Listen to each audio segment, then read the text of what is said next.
So, pull pattern, which means we are talking about primarily looking at shoulder health and function.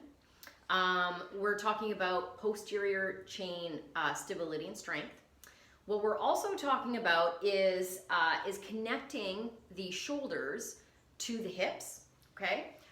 Primarily in any type of pulling mechanics. Now, for the two workouts that you guys are going to be doing this week, is we're really focusing in on the scapular stability and scapular strength. And I'm going to use that term loosely, okay? Now, I've got some sweet diagrams here that I'm getting very good at my stickmen, let me just tell you. Okay, except when it comes to the shoulders. Sorry, I'm doing my best over here. So the first thing that we have is testing. Okay, so we always have to make sure that we're in this type of a program, because we're looking at active recovery, we have the opportunity to really focus on making sure that we look at testing protocols and how they relate to strength and stability. Hold on one second. Boom, there we go. So the shoulder mobility test is first and foremost, okay, because we're looking at the shoulders. Now, you guys have already had an opportunity to go through that in week 1 when we did our durable functional screen, okay? So you guys have an opportunity to go through it a second time. We're going to talk a little bit about some of the things that we were seeing in week 1, in some of the feedback, and also some of the things you're probably going to end up seeing as you progress into this next week. So the shoulder mobility test, in my amazing way of trying to show the over pattern, okay, and the under pattern, if we're going to make it nice and simple, these little triangles are scapula, okay? Now, the big question is, what are we doing when we're looking at screening the shoulders, okay, in the shoulder mobility test? We're obviously looking at screening the AC joint, the glenohumeral joint, okay? So the joint, the full anatomical range of what your ball and socket joint is supposed to do, how it relates to your clavicle, so acromion to clavicle, also how it relates to the scapula, and then how your scapula relates to your thoracic spine. So that's a whole lot of shenanigans going on at once. That's a whole lot of things that are moving that we're trying to observe to see if it looks bilaterally symmetrical or close to, okay? Because we know all we're doing is really screening for major asymmetry, we're screening for pain, we're screening for basic movement function, okay? Minor asymmetries, don't really care too much about because everybody's got them, okay? But this is a pattern, so that means that we're looking at a lot of things at once, okay? On the side that is going through an overreach pattern to touch the shoulder blade, okay? We're focusing on that one side of our body, on my right side of the body. My thoracic spine has to maintain extension, okay? Now on the left side, my little stick person here, we'll just call her Janet. We'll call her Janet, okay? She is trying to reach the opposite shoulder blade. So now we've got internal rotation on the left, and I've also got a little bit of thoracic flexion.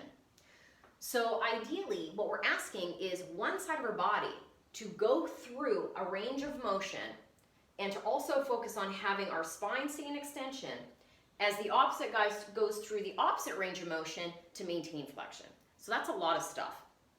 So when we have an asymmetrical position that comes up in the pattern, we have to break it out to its smaller pieces, okay? So that means we have to look at each side independently to make sure that we can reach the landmarks and to just see if anything changes. So if we're doing what we call the pattern test, it's called the Apley scratch test, and that's a specific test that's actually taken out of physiotherapy. But as coaches, we get to use it because we can just look at motion, right? So if we're doing an Apley over an overreaching pattern, then I want to be able to see if this is my arm. I want to be able to see if I can touch it. Okay, if I can, great. Then I know that I've got adequate mobility there. In our underreach, okay, we have to be able to come up and touch that base of the scapula. That tells me that I've got adequate internal rotation, at least in that movement. And it should be seamless. We don't want to be cranking into anything as well, right? So that's why we break the patterns out. So in your testing protocols for this week, you're just going to be going through that to see kind of like how each side moves, how it feels, if there's any deficits there. And ideally what we're looking for is, as we're going through this motion with two fists, is they don't need to touch the hands, but what we want to be able to do is they should be close, okay? It should be comfortable. It shouldn't feel like you're jamming to get into it, or you've got one that totally touches and the other one's way down here. Then we can easily use common sense to dictate that that would be an asymmetry, okay? That's why we break the pattern out, is because sometimes people can have an asymmetry in the pattern test, but then show up totally fine in the actual part test. And so that gives us a lot of information, because that lets us know that when the body is trying to move together, it can't symmetrically do it. Now, we don't know what that might mean, and a lot of the times it's not so much of a risk, it's just we need to break it out. A lot of the times it's thoracic extension, thoracic mobility, the ability to move your thoracic spine. It can also be the ability for the shoulder blade to move efficiently as well, okay? So there's a bunch of things that we can look at. Now, the great thing is, most of you that popped up and showed me this test, most of you were meeting the landmarks, right? People that don't meet the landmarks are going to be people that have a lot of rounding, a lot of tension, a lot of stiffness, do a lot of sitting. We're going to talk about that in the presentation in a minute. And that's just something to note. Doesn't mean that they can't train. It just means, hey, I probably want to make sure that if I'm going to load them bilaterally, that it's going to be in a position where they're going to be the most responsive, it's going to be safe and effective, and it's going to be worth their while, right? So that gives us a little bit more information just on the movement of the shoulders and the spine, okay?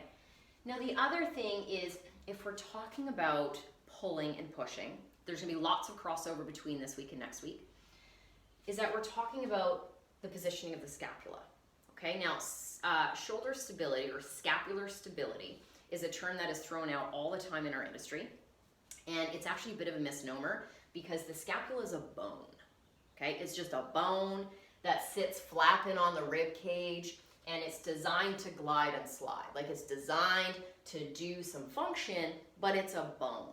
So it alone does not have anything. Doesn't have mobility, doesn't have stability. It's basically, you can use it for discus, okay? So ideally what we're looking for here is all the postural muscles and all of the muscles that attach to that bad boy.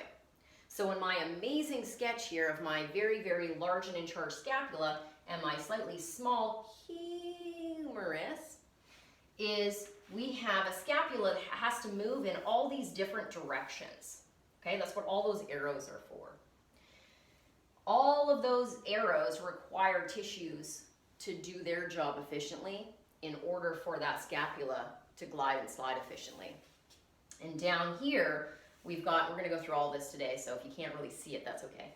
All of the things that the scapula does, it elevates, it depresses, okay? It retracts, it protracts.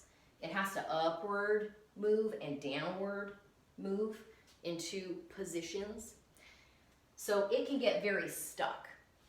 Now, what we see is a lot of times in the shoulder mobility test is when you have range, but then all of a sudden we're like, okay, well, I've got a lot of range, but it just doesn't feel right. Like, I feel like something doesn't feel right in there. A lot of the times what we come up with is winging. So we have scapular winging. This is also a common consideration. So that bottom of that scapula just sits right out when we start, especially going through the internal rotation. And I'll demonstrate it here, if you guys can just take a little peeker, is that it's really easy for me to touch that, to jam my shoulder forward, and to pitch my scapula out. And people will do this, and some of us do this as well, not even realizing it, because if you have more motion back there and you haven't really honed in on the awareness of getting the shoulder blade to sit back and down, then all of a sudden it's really easy to meet those landmarks just by folding the neck forward and winging the scapula, and then the shoulder falls forward. And we know that this is not an effective position to do any type of pulling and pushing in, right? Even testing. So that shoulder blade should be able to sit down against the back of the rib cage there and be able to move efficiently through any type of motion, whether it being a long lever, which is straight arms, which you guys are gonna do a lot of the next 2 weeks, or a short lever when you're actually rowing or pushing, right? Rowing or pressing, pulling, or whatever we're talking about, okay? So that gives you a little bit of an introduction to the testing, and then also just a little bit of kind of an introduction to shoulders and what we're going to be talking about today. So